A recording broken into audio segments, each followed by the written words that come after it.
Queridos, sejam todos bem-vindos, como já foi dito. Que bom estarmos juntos na presença do nosso Deus e do nosso Pai. Agradecemos pela presença de cada um dos irmãos. Louvamos a Deus porque estamos vivos e com saúde.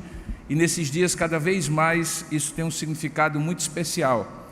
Porque nos dias de hoje, estar vivo com saúde é muito importante.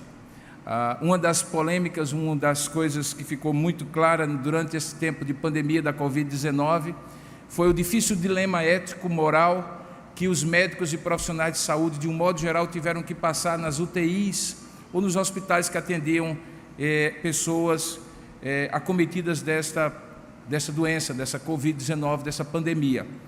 Essa situação não era uma situação nova, mas se tornou mais aguda nesses dias em que faltaram respiradores, equipamentos, equipes e tudo aquilo que nós vimos nos telejornais, na internet. E o dilema era, quando nós tínhamos várias pessoas, todas precisando de um atendimento emergencial, uma UTI, um suporte de respiração e todo aquele manejo próprio da UTI, mas só havia um leito.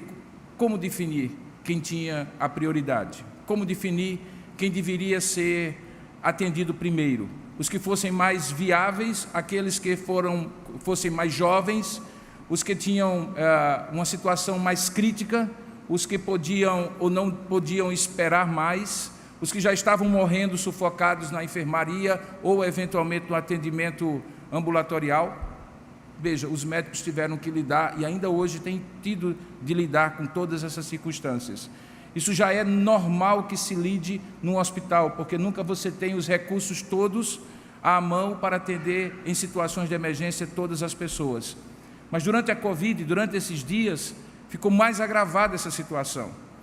E quando nós pensamos em termos do que é mais prioritário no atendimento a uma emergência de uma pessoa que pode viver ou morrer, e poucos segundos podem determinar se ela vai viver ou se ela vai morrer, nós então temos que fazer escolhas. Os médicos têm que fazer escolhas. E nem sempre essas escolhas são fáceis de fazer. Quando nós falamos do sofrimento que as equipes médicas, as pessoas que estão realmente ali no fronte de batalha dessa pandemia, nós imaginamos o cansaço físico, a exaustão, o risco de contrair a própria doença que está tratando, mas poucos imaginam como é difícil uma pessoa ver dois pacientes e ambos precisarem do mesmo equipamento e não ter ambos condição de serem atendidos ao mesmo tempo e uma opção ser feita. Existe um sofrimento emocional, existe um sofrimento ético, um sofrimento espiritual, existencial, quando os médicos têm que atender nessa situação. E muitos relatam que quando voltam para casa, e eu não falo apenas dos médicos, os profissionais de saúde de um modo geral, enfermeiros, intensivistas de um modo geral, voltam para casa, eles voltam não apenas exaustos fisicamente, mas também emocionalmente desgastados, a um ponto de que a cada plantão, de que a cada atendimento, o custo emocional é cada vez maior. Por isso, o Brasil nunca será absolutamente grato aos profissionais de saúde depois desse ano 2020, porque ficou muito claro como eles são, de fato, os grandes heróis do dia a dia de uma saúde precarizada. Mas não é um discurso político que eu estou fazendo aqui, é apenas trazendo à memória que em alguns momentos a gente tem que fazer opções, e essas opções significam vida e morte para as pessoas. No texto que nós vamos ler hoje, nós estamos também diante de um dilema, que parece não tão claro como esse que eu acabei de relatar, mas é um dilema entre, afinal de contas, quem precisa mais de salvação. Não é um falso dilema, porque precisar de salvação todos precisam, mas nem todos têm consciência de que precisam de salvação. E então Jesus, nesse episódio que nós vamos ler agora, no texto da Sagrada Escritura que nós vamos ler, no exposto que vamos fazer, fica claro que Jesus sim faz uma opção. E essa opção parece muito contraditória para os religiosos da época. Nós estamos na terceira temporada da série Quatro Olhares. É a temporada dos encontros, e hoje pela manhã nós vimos os encontros de Jesus com uma classe que deveria ser, com um grupo de pessoas que deveriam ser as pessoas mais próximas de Deus, por serem religiosas, os detentores do poder religioso em Jerusalém. Mas foram justamente eles com quem Jesus teve os piores confrontos, porque eles eram hipócritas. Jesus os chamou de raça de víboras, sepulcros caiados. Tinha uma religiosidade que muitas vezes tinha apenas interesses econômicos e financeiros. O Deus deles era o estômago, o Deus deles era o bolso. No espectro oposto, do outro lado, você encontra publicanos e pecadores, aqueles com quem ninguém poderia imaginar que Deus teria alguma coisa para tratar. Eram os condenados, os excluídos, aqueles que sequer entravam no templo. Alguns eram judeus que não praticavam o judaísmo, eram nominais. Outros eram pecadores, assim chamados, não porque tinham uma vida devassa, embora alguns tivessem, como é o caso da mulher adúltera de João capítulo 8, mas porque não viviam a religiosidade por não estarem incluídos na aliança, não faziam parte do povo escolhido. Estavam ali no meio, mas não eram do povo escolhido. E, portanto, eram considerados pelo povo escolhido como gentios, pecadores. E dentre estes, esse grupo maior, havia um pequeno grupo de pessoas que ainda eram mais execradas pela sociedade religiosa da época. E não sem motivo, eram os publicanos.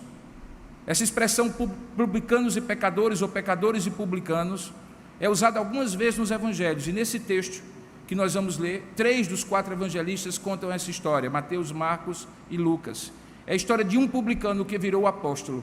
O nome dele é Levi, também conhecido como Mateus. Eu lhe convido a abrir a palavra de Deus em Lucas capítulo 5, verso 17, onde nós vamos ver como Jesus encontrou um publicano e o transformou num apóstolo. Aquele que seria o discípulo mais improvável de Jesus se torna um dos seus apóstolos principais, porque também se torna um evangelista que escreve um dos 4 evangelistas. Nós vamos ler, no entanto, a história dele, não contada por ele mesmo no primeiro evangelho, mas contada por Lucas, um que não era apóstolo, um que também não era da parte do povo da aliança. Lucas era gentil, médico, e conta essa história da seguinte maneira, Lucas capítulo 5, verso 17 a 32, diz assim: passadas estas coisas, saindo Jesus, viu um publicano chamado Levi, assentado na coletoria, e disse-lhe: segue-me. Ele se levantou e, deixando tudo, o seguiu. Então lhe ofereceu Levi um grande banquete em sua casa, e numerosos publicanos e outros estavam com eles à mesa. Os fariseus e seus escribas murmuravam contra os discípulos de Jesus, perguntando: por que comeis e bebeis com os publicanos e pecadores?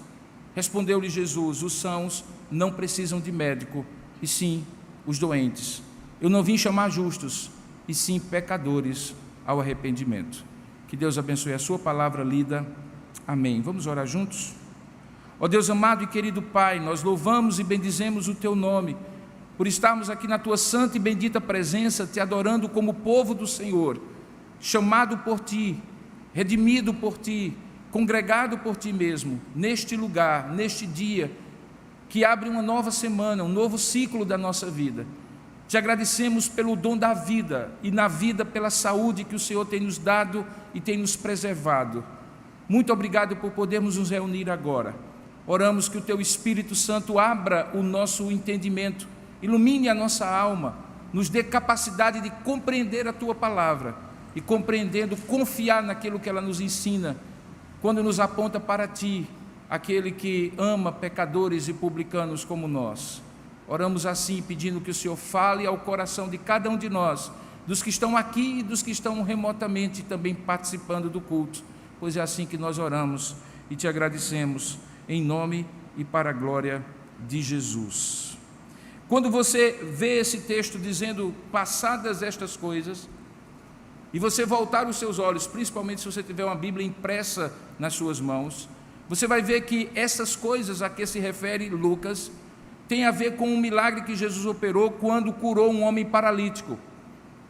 Aquela cura extraordinária que o homem vivia num catre, numa maca, e 4 dos seus amigos o levaram, abriram o eirado, uma parte do alpendre da casa onde Jesus estava em Cafarnaum, e coloca aquela maca diante de Jesus, e Jesus cura aquele homem.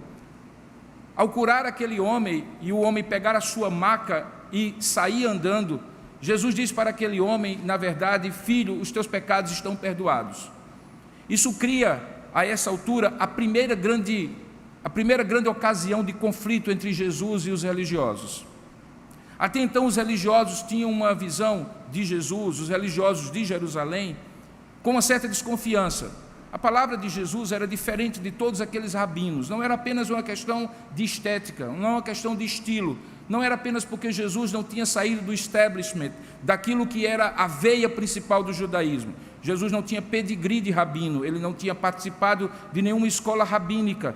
Mas o problema não era esse, porque muitos outros pregadores já tinham se levantado, e desde que a mensagem deles se conformasse com aquilo que os religiosos da época criam, não haveria problema.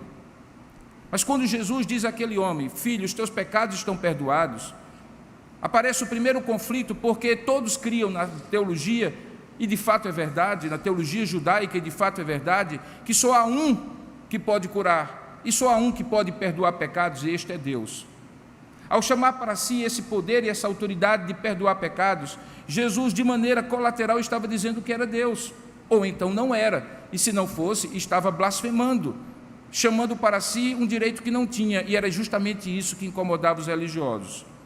Até então não chamava muita atenção o fato de que Jesus, para os religiosos, representava um risco, como acontecia no texto que nós lemos hoje pela manhã e expusemos hoje pela manhã, quando ele entra já na Semana Santa, e na Semana Santa fica claro que ele tinha a multidão nas mãos, porque o povo o adora e o recebe como o Messias esperado. Hosana, bendito que vem em nome do Senhor. Mas a essa altura, no começo do seu ministério, o problema era teológico, aparentemente teológico, porque de fato Jesus não podia dizer: filho, os teus pecados estão perdoados, se não fosse Deus. Mas a doutrina judaica dizia que existe um só Deus, e foi muito interessante que nós cantamos essa música antes da mensagem, porque para o judeu ele não é trinitário, ele é unitarista, ele só acredita em Deus, ele não acredita que o Espírito Santo é Deus, e não acredita que Jesus é Deus. Ele está baseado no Shema, aquela confissão de fé judaica que diz: ouve, ó Israel, o Senhor teu Deus é o único Senhor e o único Deus. Portanto, do ponto de vista daqueles religiosos, das duas uma, ou Jesus tinha ultrapassado o limite e precisava ser corrigido, reconhecer que não podia fazer aquilo, ou então ele era alguém que... Não, isso eles não admitiriam, que Jesus fosse Deus. E eles entenderam exatamente esse o dilema, e então tem um diálogo com Jesus. Eles questionam aos discípulos e ao próprio Jesus com que autoridade ele fazia aquilo, e Jesus profere a seguinte máxima, que ele de fato tinha autoridade não apenas para curar aquele homem da sua enfermidade, mas também para perdoar-lhe os pecados. E aí diz: para que vocês não duvidem disso, além de perdoar os pecados, filho, levanta-te e anda. E aquele homem levantou-se e andou. É justamente esse contexto que está incluído nessa pequena expressão: passadas estas coisas. Os textos de Mateus e de Marcos mostram claramente que foi nessa sequência, provavelmente do lugar onde Levi estava na sua coletoria, para o lugar onde aquele milagre aconteceu, é mais ou menos 200 a 300 metros, mas Levi não era religioso. O nome o denunciava, ele era de origem judaica, ele tinha o nome de um dos filhos de Jacó, mas ele não era religioso, porque ele tinha uma atividade profissional que o excluía daquele padrão que poderia fazê-lo aceito no templo. E qual era a atividade profissional? Ele era coletor de impostos. A banquinha de coleta de impostos dele ficava na interseção da estrada da Via Maris, que levava até o Mediterrâneo, para o Mar da Galileia, ou perto de Cafarnaum. Tudo que saía de pesca, por exemplo, que João e Tiago, seus futuros colegas de apostolado, faziam em Cafarnaum, passava de frente da coletoria de Mateus. E, obviamente, a sua posição estratégica fazia com que ele não apenas conhecesse muito bem as pessoas, os negócios das pessoas, o dinheiro que as pessoas criavam, a renda que elas criavam, mas também tinha toda a condição de coletar os impostos. E se ele ficasse só nisso, ele já seria certamente um sujeito que ninguém gostaria de estar perto dele, porque sonegação de imposto é uma coisa tão velha quanto o próprio imposto. Ninguém gosta de pagar imposto, e naquela época muitos sonegavam imposto. Mas o problema era que eles sonegavam imposto porque não era necessariamente o imposto que Mateus cobrava, que Levi cobrava. Era uma extorsão. Porque o que acontecia naquele padrão monetário, tributário ali do Império Romano, era que o Império Romano escolhia algumas pessoas dos povos e dos lugares onde eles dominavam, para que eles pudessem conhecer a realidade econômica do local, e dava para eles uma espécie de comissionamento. E aquele comissionamento era da seguinte maneira: eu quero tantos por cento para o Império, não se sabe exatamente qual era o valor que Mateus, por exemplo, tinha que repassar para o Império, mas o que passar disso era seu. A gente conhece da história de um outro famoso coletor de impostos, Zaqueu, que era possível que Mateus e Zaqueus cobrassem 4 vezes mais do que era necessário. Então, se o imposto era 10%, eles cobravam 50%, porque passava 10% para o Império e ficava com 40% para eles. Agora imagine você, judeu, próximo de Cafarnaum, depois de um dia de trabalho, levando o seu peixe para ser vendido no mercado, ou a sua agricultura, o seu bem ali de agricultura para ser comercializado, e o coletor de impostos mandar parar, normalmente junto com pessoas que tinham condição de, pela força, impor aquela condição ali, ou seja, ele tinha pessoas que ele contratava ou que o Império fornecia como policiais, como fiscais armados, e aí, de repente, é parado aquele sujeito e é cobrado um imposto 4 vezes mais do que era devido. Essa pessoa, portanto, era odiada porque cobrava um imposto extorsivo, mas era odiada porque era um dentre eles, era um traíra, era um sujeito que traía o seu próprio povo, que explorava o seu próprio povo, era alguém que fazia da miséria do povo a sua riqueza, e em nome de um poder externo, que era o Império Romano. Portanto, Mateus era o discípulo mais improvável que Jesus chamasse. Os pescadores tinham um problema de limitação. Eles eram homens rudes, simples, mas eles eram honestos. Jesus pega e os chama no momento em que eles estão pescando. Vinde após mim, eu vos farei pescadores de homens. Eles não tinham problema de serem aceitos, mas alguns daqueles pescadores eram explorados justamente por Mateus.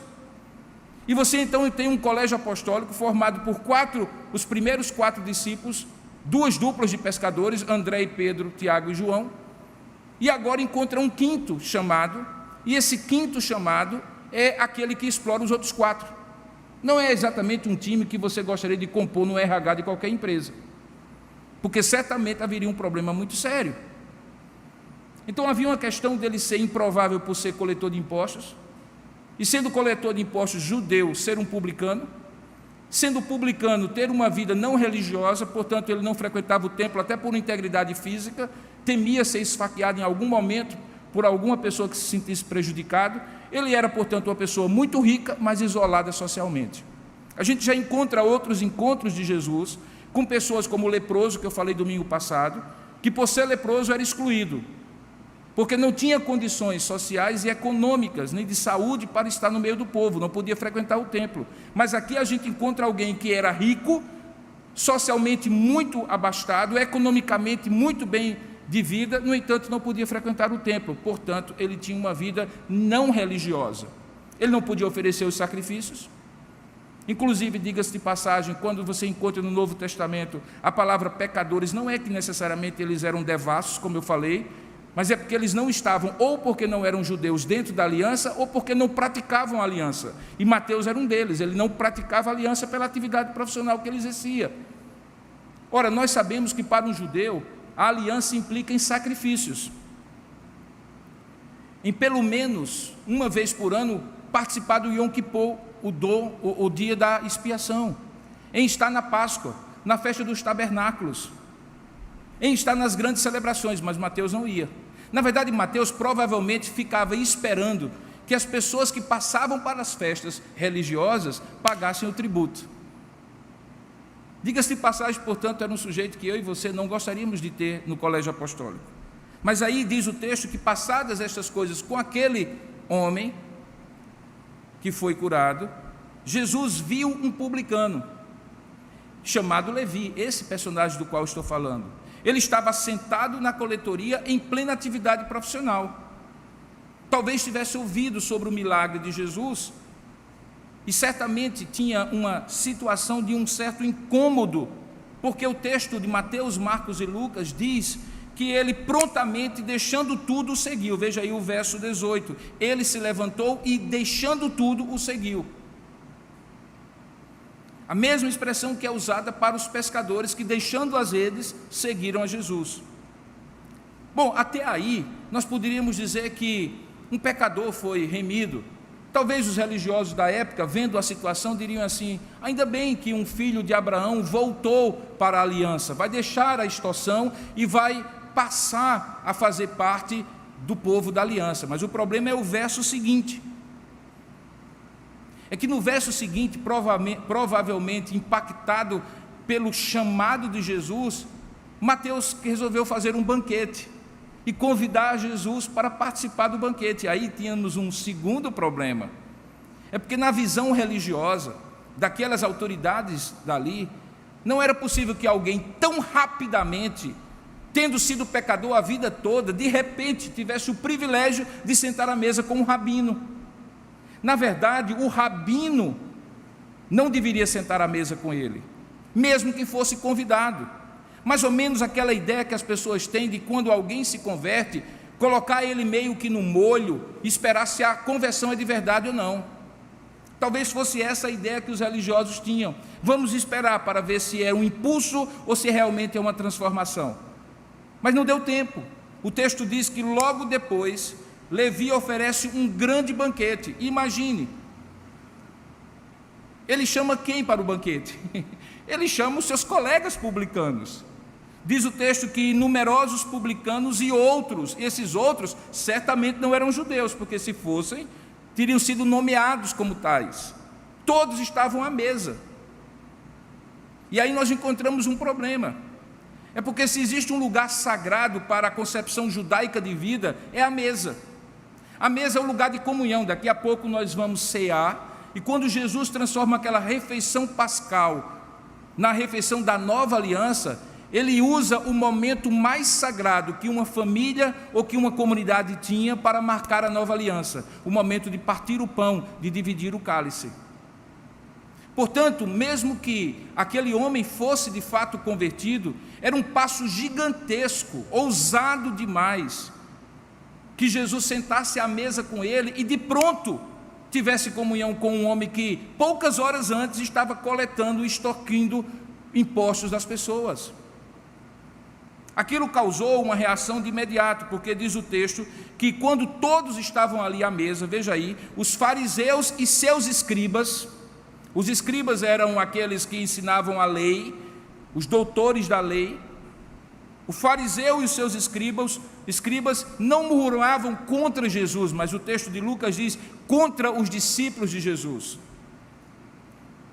Jesus estava lá dentro, possivelmente os discípulos ao redor da mesa, mas já havia uma boa quantidade de discípulos, então é provável que quem estivesse do lado de fora, e certamente estava do lado de fora, porque os judeus não entrariam na casa de um publicano, comentavam no alpendre: mas como é que pode esse homem aí come e bebe com publicanos e pecadores? Esse era o comentário, veja aí, perguntando: por que comeis e bebeis com os publicanos e pecadores? E aí Jesus sai com uma das suas mais famosas frases, e que me dá o tema para a mensagem de hoje, que é: os sãos não precisam de médico, e sim os doentes. Eu não vim chamar justos, e sim pecadores ao arrependimento. O que significa isso? 3 possibilidades. A primeira possibilidade é que Jesus não dava muita importância ao pecado das pessoas. Muitas pessoas usam essa frase: os sãos não precisam de médico, e sim os doentes, para explicar assim que o amor de Jesus é tão grande, mas tão grande, mas tão grande, mas tão grande, que ele ama o pecador, apesar de odiar o pecado. Bom, não é exatamente isso que o texto quer significar. Porque se Jesus não desse importância ao pecado das pessoas, ao meu pecado, ao pecado de Levi, ao seu pecado, Jesus não teria vindo e morrido por alguma coisa que não era importante que ele desse a sua própria vida. Eu poderia enumerar uma série de motivos porque Jesus leva a sério o pecado, mas uma das maiores, e talvez a maior de todas, é porque ele morreu justamente por isso. Ora, ninguém morre por alguma coisa sem importância.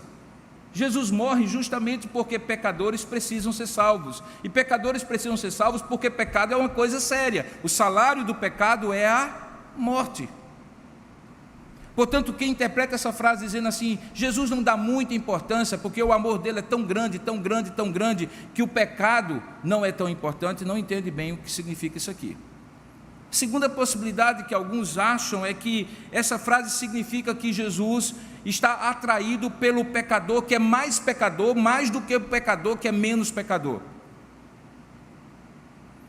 Como se Jesus tivesse uma atração fatal pela desgraça humana. Bom, que Jesus tem uma atração pelo pecador, sem dúvida alguma. A Bíblia diz que Deus prova o seu amor para conosco pelo fato de ter Cristo morrido por nós, quando nós ainda éramos pecadores, significando que nós ainda não tínhamos consciência dos nossos pecados. Mas do ponto de vista de Deus, pecadinho ou pecadão não faz absolutamente nenhuma diferença. Certamente, pecados têm gradação de consequências e de severidades, mas mesmo o menor dos pecados separa o homem de Deus. E se separa o homem de Deus, foi por esses menores dos pecadores que Deus também enviou o seu Filho para morrer na cruz do Calvário. Portanto, quando Jesus diz que os sãos não precisam de médico e sim os doentes, ele não está fazendo aquilo que infelizmente os médicos têm que fazer, de analisar a gravidade de um paciente para dar prioridade na UTI. Não. Aqui não significa isso. O que significa então? Preste bem atenção, porque a segunda frase explica a primeira. Diz assim: respondeu-lhe Jesus, os sãos não precisam de médico, e sim os doentes. E aí ele diz, eu não vim chamar justos, e sim pecadores ao arrependimento. Então a gente pode imaginar aqui, fazendo um paralelismo, que os sãos estão para justos, como os doentes para pecadores, numa espécie de paralelismo sinonímico, um paralelismo de significado semelhante. O que Jesus está dizendo é que aqueles que se consideram justos e que ele chama de sãos, não precisam de médico. E por que não precisam de médico? Porque tem aquilo que chama-se justiça própria. Justiça própria é a ilusão que o homem tem que pode salvar a si mesmo, seja pelo cumprimento da lei, seja por um padrão moral que lhe faça compensar os pecados e os crimes diante de Deus e diante dos homens que ele comete. É uma pessoa que tem uma mentalidade de contador.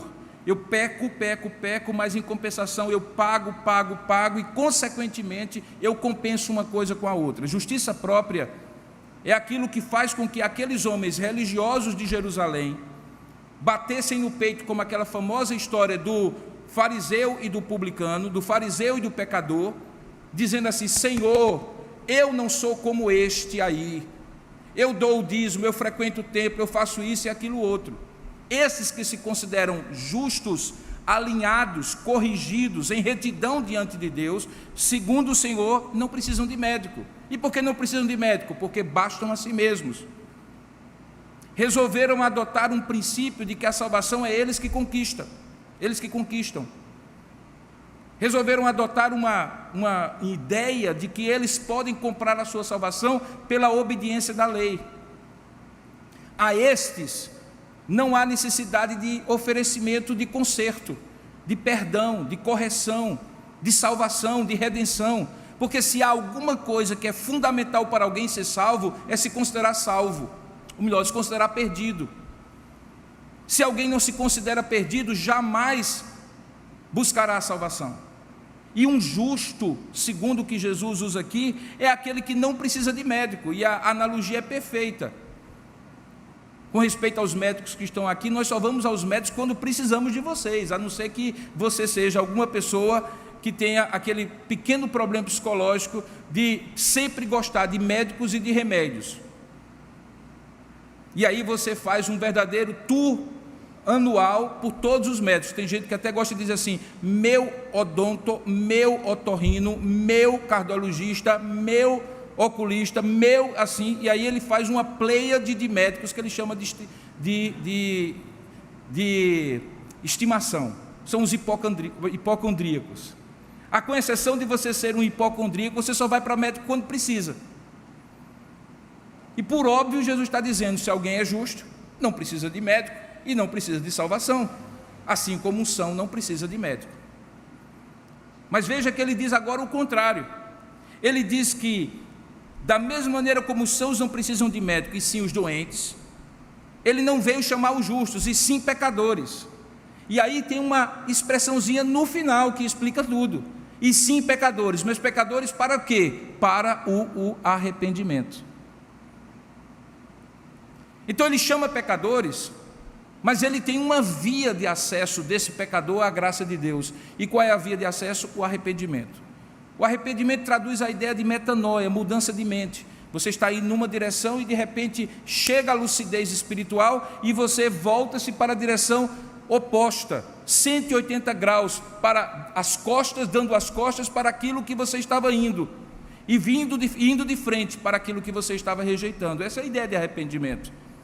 E arrependimento é algo fundamental para pecadores serem acolhidos por Deus. Portanto, a terceira e última forma de entender esse texto é que Jesus, de fato, tem uma prioridade para pecadores, que se consideram pecadores, carentes da graça de Deus e estão disponíveis ao arrependimento pela pregação do Evangelho. Era exatamente isso que acontecia ali. Levi demonstra o seu arrependimento por algumas atitudes práticas. Às vezes as pessoas pensam o arrependimento como um ato de chorar, uma reação emocional. Certamente, quando você é convencido da sordidez do seu pecado, da profundidade abissal, da distância que você tem de Deus, da desgraça que você vive sem Deus, aquilo mexe com você, não apenas convence de maneira cognitiva e racional a sua mente, aquilo mexe com você. Você se sente devidamente desgraçado, porque de fato, devidamente você é desgraçado. Mas o arrependimento vai além de reações emocionais. Veja, em primeiro lugar, olha o texto, diz que ele se levantou e deixando tudo. Ele deixou tudo. Irmãos, eu estou falando de talvez uma das atividades mais lucrativas que alguém podia ter no primeiro século. Ele perdeu muito dinheiro com essa decisão. Muito dinheiro.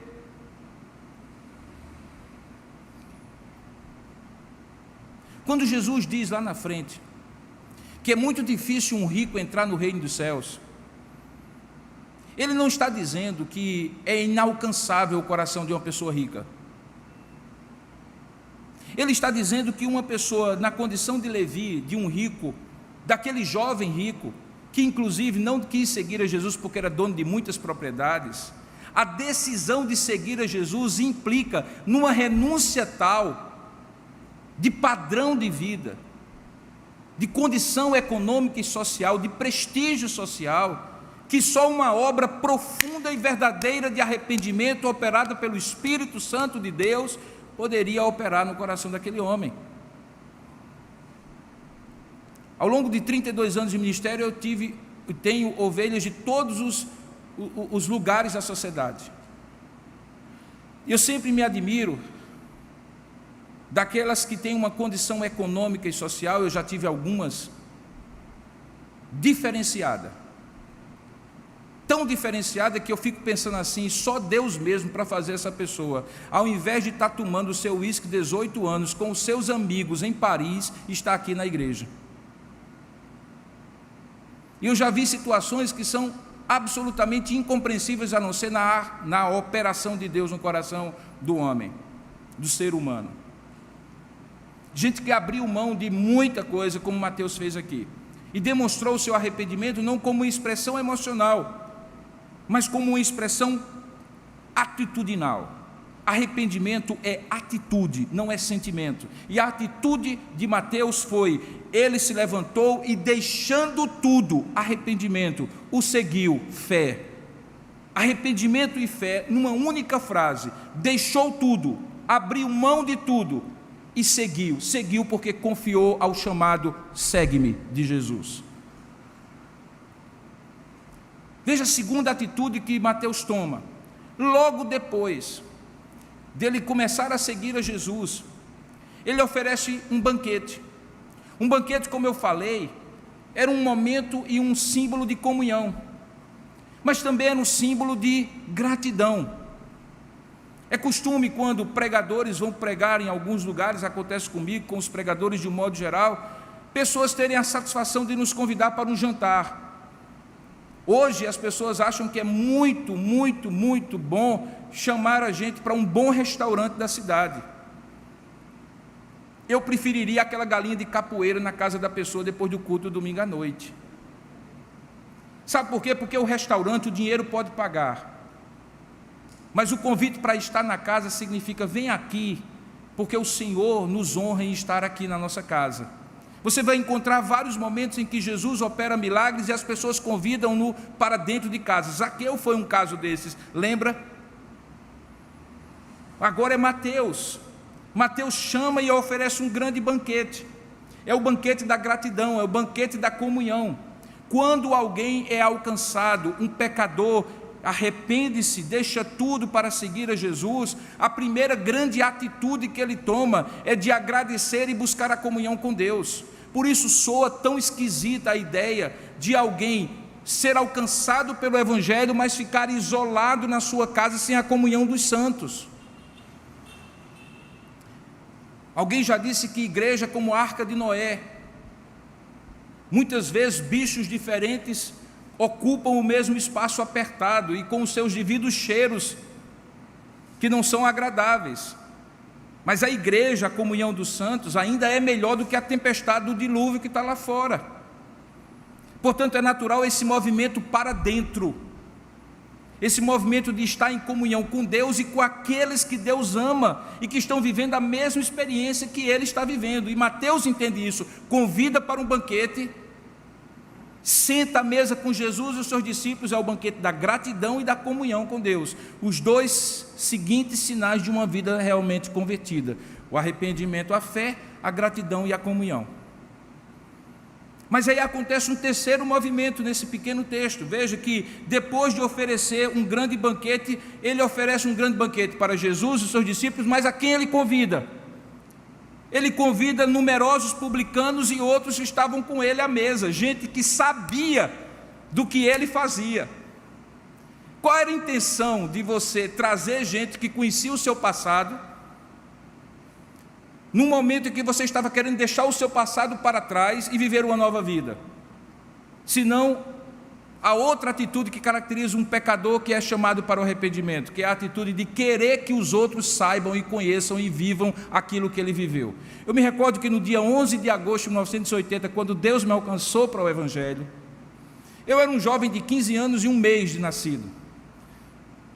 Eu tinha minha turma no colégio, jogava meu handball, praticava minhas coisas, não era um menino devasso com 15 anos, não tinha tido nem tempo disso, fazia minhas estripulias com a minha turma do colégio, com a minha turma da vizinhança. Mas eu me recordo que naquele final de tarde, depois que Jesus me alcançou, eu tomei um banho, e foi o banho mais refrescante. Eu estava jogando bola na frente da minha casa, quando alguém entrou e me evangelizou em casa, e eu entreguei minha vida a Jesus Cristo. Eu tomei um banho refrescante, coloquei uma roupa, e o meu primeiro ímpeto foi sair na casa dos meus amigos da rua, dos meus colegas de colégio. Eu cheguei depois de meia-noite, minha mãe aperreada, querendo saber onde é que eu estava, naquele dia, quarta-feira, 11 de agosto de 1980, porque eu queria chamar publicanos como eu para conhecerem aquilo que eu passava a conhecer. E eu não tinha muito o que dizer, eu só dizia assim: aconteceu uma coisa maravilhosa comigo. E contava às pessoas, e bastava isso para que as pessoas conhecessem. Mateus fez o mesmo movimento. Quando a gente é alcançado, se arrepende e crê, a gente busca agradecer a Deus, com comunhão com Deus e com aqueles que Deus chama para estar junto da gente. Imediatamente nós convidamos também pessoas para que conheçam aquilo que nós estamos vivendo como a nova vida em Cristo. Eu estou falando de evangelização. Se tem uma coisa que caracteriza um crente que era pecador, continua pecador, mas agora é um pecador remido, é que ele não consegue calar a sua boca diante daqueles que ele sabe que conhecem a sua vida, mas que precisam conhecer agora a sua nova vida em Cristo. E o nome disso é testemunho, é evangelização. Perceba que em apenas 2 frases a gente consegue ver os sinais da transformação daquele homem que era publicano e pecador, que os religiosos não queriam por perto, mas que Jesus chamou para si. Ao fazer isso, Mateus se transforma num discípulo de Jesus e depois é alçado à condição de ser apóstolo de Jesus Cristo. Ele deixa de ser apenas um sujeito que segue Jesus para se tornar alguém que depois da morte de Jesus vai dar testemunho de Jesus para todas as nações. Por isso faz sentido, agora sim faz sentido, espero eu, depois de toda essa explicação, que você compreenda que quando Jesus diz que Ele não veio para os sãos, porque os sãos não precisam de médico, e sim para os doentes, porque Ele veio chamar pecadores para o arrependimento, que você compreenda que Jesus não estava negociando com o pecado, que Jesus não estava classificando as pessoas em categorias. Ele sabia, porque havia sim decretado que aquele homem seria escolhido naquele tempo e naquele momento da história para, alcançado por Jesus, significar, simbolizar a inclusão daqueles que eram completamente excluídos pela sua própria atitude, pela sua própria vida profissional, pela sua própria vida ética. Alguém já disse que os discípulos de Jesus são discípulos prototípicos. Eles são protótipos, eles são simbólicos. Se você dá uma olhadinha na lista dos discípulos de Jesus, Jesus pega uma verdadeira salada de frutas, de pessoas com backgrounds, com histórias de vida diferentes, conceitos diferentes. Você encontra pessoas que eram vassalos praticamente do Império Romano, como Mateus, que colocava a sua condição a serviço do império para explorar os seus irmãos, e você vai encontrar Simão o Zelote, que era do Partido Revolucionário, que queria derrubar o Império Romano do poder na Galileia. Por que Jesus faz isso? Porque Ele não seleciona os seus por critérios humanos. Quando a Bíblia diz que Deus não faz acepção de pessoas, não significa dizer que Deus não escolhe pessoas, significa que Deus não escolhe pessoas pelos critérios que eu e você escolheríamos, porque são mais bonitinhos, porque são mais corretinhos, porque são mais religiosozinhos, porque são mais bonitinhos, cheirosinhos. Não. Pelo contrário, a Bíblia diz, quando Paulo, escrevendo aos Coríntios, adverte para que os irmãos prestem atenção na sua vocação, ele diz assim: irmãos, reparai na vossa vocação. Deus não chamou muitos ricos por causa da sua riqueza, nem muitos de nobre estirpe por causa do seu nobre nascimento, da sua história familiar, nem muitos sábios por causa da sua sabedoria. Pelo contrário, Deus escolheu coisas loucas para envergonhar as sábias, as humildes para envergonhar aquelas que pensam ser alguma coisa. E Ele diz, para que fique claro que essa escolha não apenas é soberana, mas é graciosa. Por isso Deus não escolhe por acepção de pessoas, como eu e você talvez escolhêssemos fazendo um critério de seleção para contratar em alguma empresa. Não. Ele escolhe os discípulos improváveis, de vários tipos, mas que se considerem pecadores e que estejam dispostos a mudar de vida pelo arrependimento e tomar atitudes que provem esse arrependimento, atitudes como a busca pela comunhão e a vida de gratidão, o testemunho e a evangelização daqueles que eram como eles, para que eles se tornem como ele agora é. O que me chama a atenção nesse texto, e eu estou chegando ao final da minha mensagem, é que quem deveria ser assim, quem deveria ter essa atitude, eram aqueles de hoje de manhã,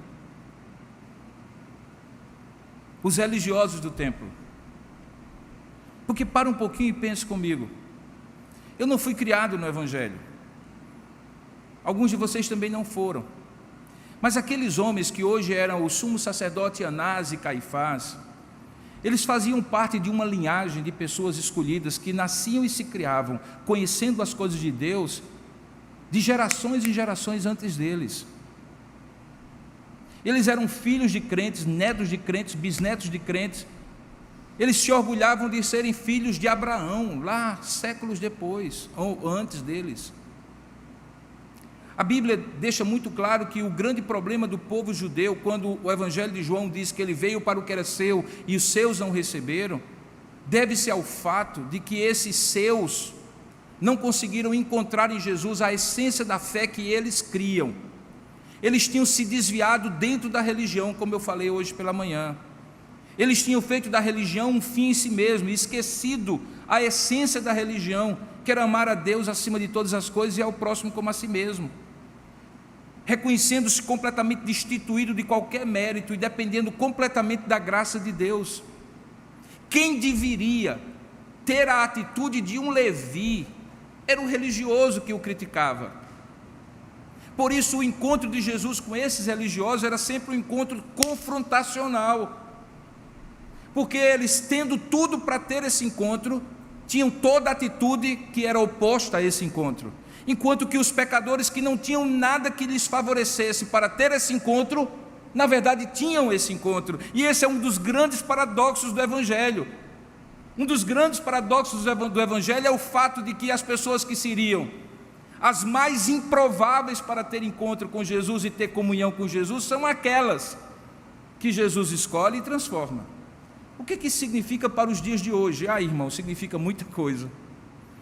Significa muita coisa. Eu louvo a Deus e tenho um grande privilégio de, por exemplo, estar numa noite como essa, ministrando para uma igreja cheia de pessoas que costumeiramente frequentam uma igreja. Vocês que são crentes, eu também sou crente, diga-se de passagem. Nós somos privilegiados, mas na medida em que nós não entendemos esse privilégio e fazemos da vida religiosa um fim em si mesmo, há um risco muito grande de nós cairmos nos mesmos erros dos poderosos religiosos de Jerusalém. Na verdade, se eu não for muito ousado e não for chocar ninguém, eu poderia dizer que talvez os melhores candidatos a serem escribas, fariseus, raça de víboras e hipócritas nos dias de hoje são justamente nós, os crentes.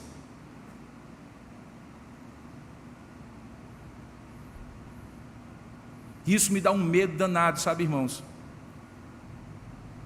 Sabe por quê? Porque um dia nós iremos prestar contas a Deus, e a rejeição que Deus fez de Israel, fez por esse motivo, porque eles não foram luz para a nação, para as nações, porque eles se tornaram ensimesmados e incapazes de fato, buscar a Deus de coração. Eles tinham a lei, mas não a lei no coração. Eles tinham a conformidade social, todos o olhavam e diziam que eles eram religiosos, mas de alma eles não eram. Eles não tinham nada de piedade, tanto é que eles juntavam leis e mais leis, e mais leis e mais leis, para dar a aparência de que estavam obedecendo, estavam ok com Deus, mas era aparência, porque o legalismo é uma aparência da verdadeira piedade. Eu fico às vezes olhando para nós e pensando assim, meu Deus, que isso não aconteça com a igreja do Senhor Jesus. Embora eu ache particularmente que alguma coisa está acontecendo. E o que é que está acontecendo, irmãos? Grande parte da hostilidade, grande parte da rejeição da sociedade de modo geral, aquilo que se convencionou ser crente, ser evangélico, está profetizada no Evangelho, na palavra de Deus, como sendo sinal dos últimos tempos.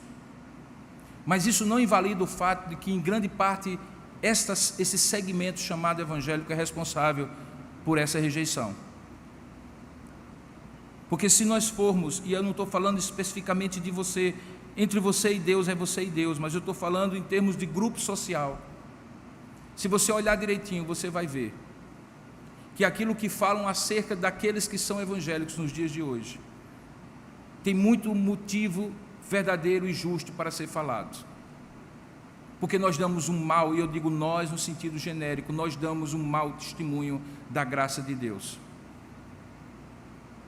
Por outro lado, o que Deus está fazendo nos subterrâneos, do que não é visível, é algo extraordinário. Deus está alcançando Mateus, mulheres adúlteras, homens publicanos, excluídos da sociedade de um modo geral, e eu não sei no que é que isso vai dar, eu só sei no seguinte: haverá um dia em que esse mesmo Jesus haverá de separar ovelhas e bodes, e eu posso dizer para você que nessa separação, nem todos aqueles que tiverem, simplesmente por terem, sem terem passado pela experiência que Mateus teve e passou, a carteirinha de membro de alguma igreja, necessariamente estará no grupo das ovelhas, talvez esteja no grupo dos bodes. Quem vai fazer essa separação não sou eu, graças a Deus. Quem vai fazer a separação é Deus. Jesus Cristo, o supremo juiz, haverá de separar quem é e quem não é. Mas cuidado para que a gente não convencione que aqueles que estão no templo, que são religiosos e cumpridores de deveres religiosos, como nós somos, só porque somos assim, somos os sãos que não precisam de médico, porque esse é o primeiro erro que nós podemos cometer e o erro mais crasso e mais perigoso de cometer. Talvez seja melhor dizer como aquele pecador, naquela conversa, naquela história com um homem que era religioso, enquanto esse dizia: graças a Deus, graças a ti, Senhor, que eu não sou como esse pecador, o pecador batia no peito e dizia: Senhor, sê propício a mim, que sou o pecador. Que nós possamos ter a atitude de um Mateus, para termos o privilégio de sermos aqueles que comungam com o Senhor no templo do Senhor. Que Deus nos ajude nesses dois encontros que são os extremos da sociedade, em termos de grupos sociais, e com quem Jesus teve essas interações. Curva a sua cabeça por um instante, feche os seus olhos. Eu espero que você nesse momento possa refletir e responder a Deus aquilo que você está sendo levado a Deus a responder. Eu não espero que sua resposta seja igual e semelhante à das outras pessoas aqui, porque em algum momento Deus falou alguma coisa para você muito específica, e lhe lembrou de alguma coisa específica. Nesse momento, coloque sua vida diante de Deus. Vamos orar juntos, tanto aqui como onde você estiver, por favor. Ó Deus amado e querido Pai, a Tua palavra nos confronta e ao mesmo tempo nos conforta. Ela mostra como nós somos doentes que ainda precisam dos tratamentos do Senhor. Certamente, ó Deus, para aqueles que tiveram uma experiência contigo, o Senhor já extirpou o câncer do pecado, da natureza pecaminosa que nutre este pecado como poder dominante, ainda que ele esteja em nós. Mas é preciso que o Senhor, e certamente o Senhor tem feito, continue o restante do tratamento, a quimioterapia espiritual, a santificação do teu espírito, para que sempre que esse tumor venha a voltar a mostrar a sua força, o Senhor possa crucificar esta carne na cruz do Calvário, onde ela já está crucificada, e possa ressaltar e sobressair apenas o fruto do Espírito, esse Espírito bendito que nos salvou e nos santifica. Ó Deus, nos ajuda a olhar para essa história de Mateus como a história de um homem salvo e remido, e daqueles religiosos como homens religiosos, mas ainda carentes da salvação do Senhor.